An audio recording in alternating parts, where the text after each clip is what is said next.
Stiamo intervistando il dottor Giampiero Barbuto, che è responsabile dell'Ufficio Relazioni Internazionali dell'Università della Calabria. Grazie per la tua disponibilità a partecipare al nostro progetto Together. Allora, il progetto appunto ha l'obiettivo di diffondere le iniziative che le università adottano per l'inclusione delle persone con uno status di rifugiato, e quindi le domande che vado a farti ti chiedo la cortesia di illustrarci i modi in cui la vostra università sta adottando iniziative di supporto per i rifugiati, e di descriverne l'impatto sia verso queste persone, ma sia anche dal punto di vista culturale verso le persone che lavorano a queste iniziative, e poi se puoi spiegare cortesemente quali sono i punti di forza e le difficoltà di mettere in campo queste iniziative per un fine di supportare anche magari altri uffici come il vostro che vogliono mettere in campo iniziative simili alla vostra. Grazie.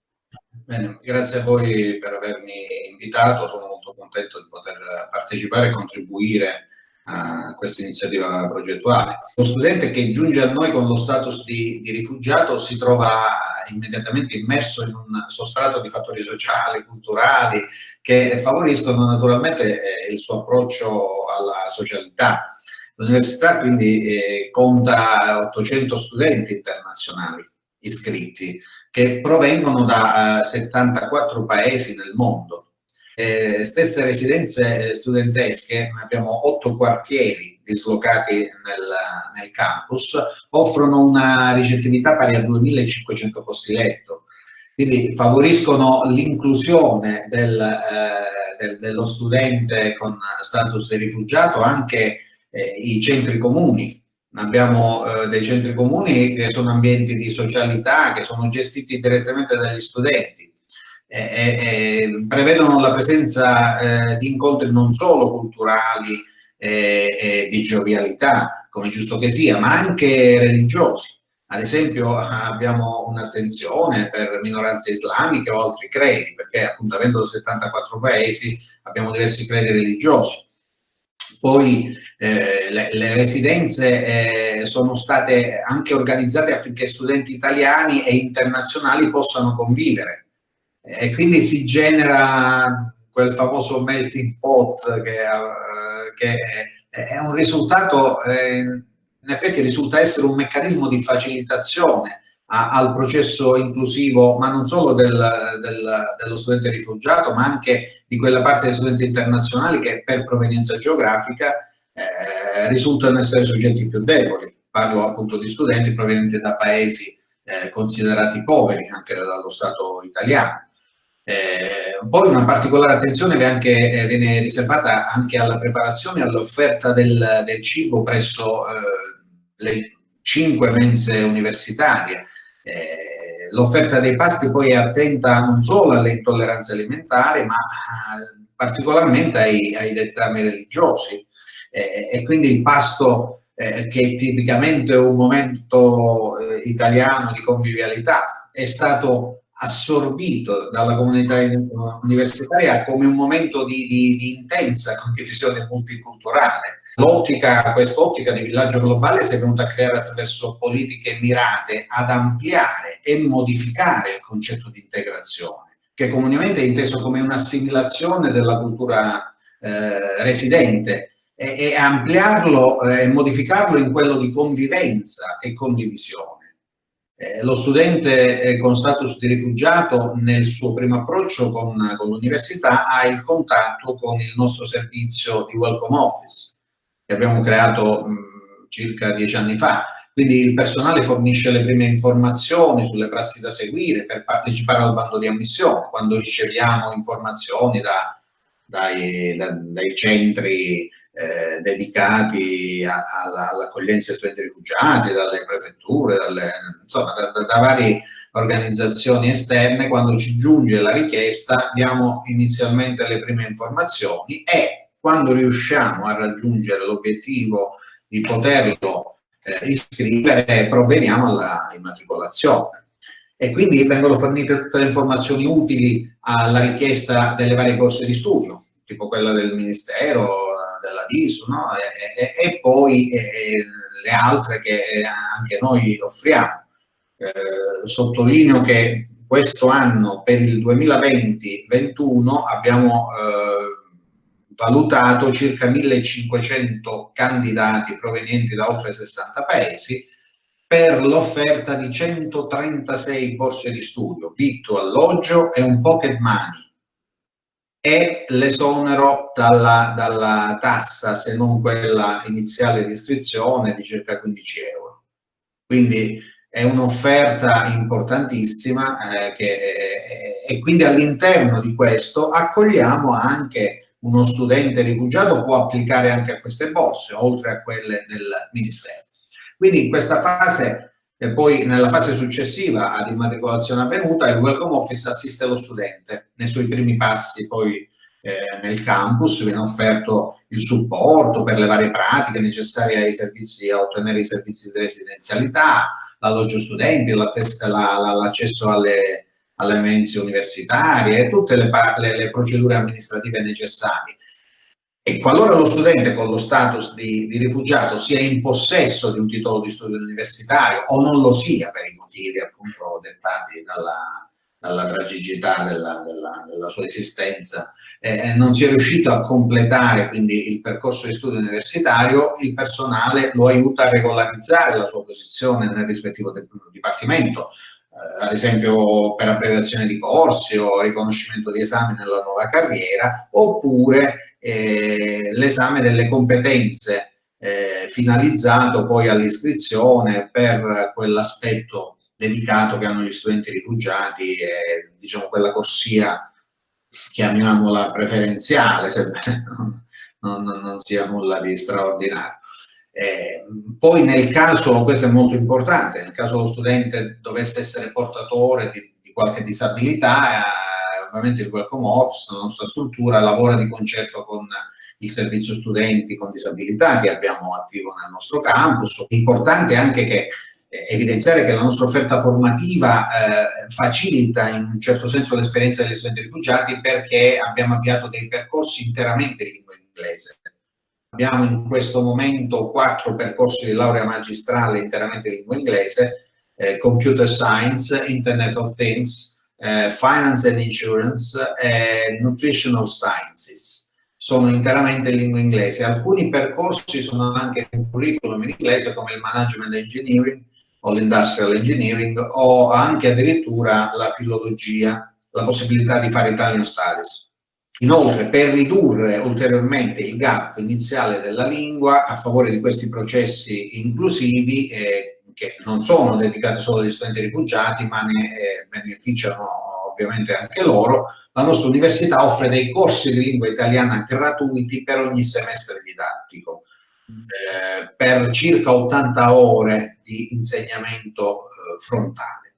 Posto che lo studente con status di rifugiato principalmente è un giovane che fugge da territori di guerra o è perseguitato nel suo paese per motivi etnici, religiosi, e molto spesso è lontano dai propri affetti. Pertanto la scelta di intraprendere un percorso di studi rappresenta per lui non solo la prospettiva di crescita personale, ma anche un passo verso una condizione psicologica di normalità, che la condizione di guerra che ha vissuto gli ha chiaramente precluso per un momento storico della sua esistenza. Quindi è fondamentale comprendere innanzitutto questo aspetto sia ansiogeno e di forte stress psicoemotivo che lo studente con status di rifugiato porta con sé durante i primi approcci alla realtà universitaria. Quindi io focalizzerei un po' l'attenzione sulla scelta del personale universitario che si dedica a questa azione di tutoraggio, che poi deve interfacciarsi con tali studenti. La scelta del personale è molto importante.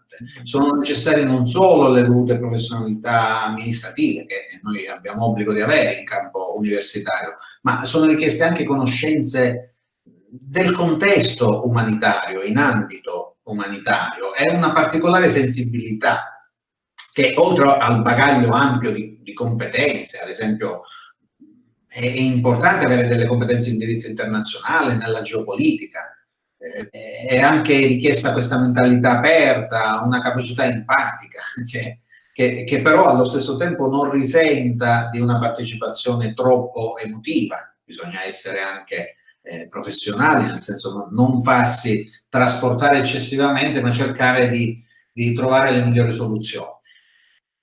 Con ovviamente la sottolineo più volte, dovuta umiltà, queste prerogative un po' descritte così succintamente, io credo che possono ricondursi in nostri punti di forza, lo dico molto timidamente, in questa azione di assistenza e tutoraggio degli studenti internazionali, particolarmente con quelli di status di rifugiati. Abbiamo questa collaborazione di studenti di varie nazionalità, che possono essere dal Maghreb, possono arrivare dal Latino America, dall'Asia, proprio perché crediamo molto anche nel face to face di studente, quindi è più semplice la trasmissione delle informazioni, però chiaramente devono essere ben coordinate e guidate. Quindi questa è molto importante per seguire con, ripeto, l'entusiasmo la propria attività affinché si possa anche favorire un maggiore sviluppo delle competenze già acquisite e far sì che si possa stimolare nell'intero ateneo la volontà di migliorare l'accoglienza di tali studenti. I risultati di queste azioni che noi svolgiamo non possono che riverberarsi sull'intero territorio, sia locale e nazionale, come stiamo appunto vedendo oggi, in termini di crescita e arricchimento sociale e culturale. Locale ha possibilità di conoscere come si vive in Indonesia, come si vive, ribadisco, in Ecuador o in altre aree, che tipo di tradizioni sono lì. Abbiamo la festa dei popoli ogni anno, dove ogni nazione mette in campo tutta la sua cultura, anche culinaria e non solo. Chiaramente questo contatto e anche questa curiosità sta crescendo. Si nota che gli studenti iniziano ad avere meno preclusione. Questo è molto importante, cioè se io li metto di fronte a un giovane africano, lentamente scema quella tendenza, insomma, vabbè, non voglio esagerare, ma a volte si fa anche fatica a toccare le persone. Oggi non lo possiamo fare, quindi tante saranno anche felici magari, ma chi è abituato ad avere rapporti nel senso di cordialità, come noi qui al sud, questa tendenza sempre a stringere mano, a pacche sulle spalle, non sempre è così spontaneo verso alcune etnie.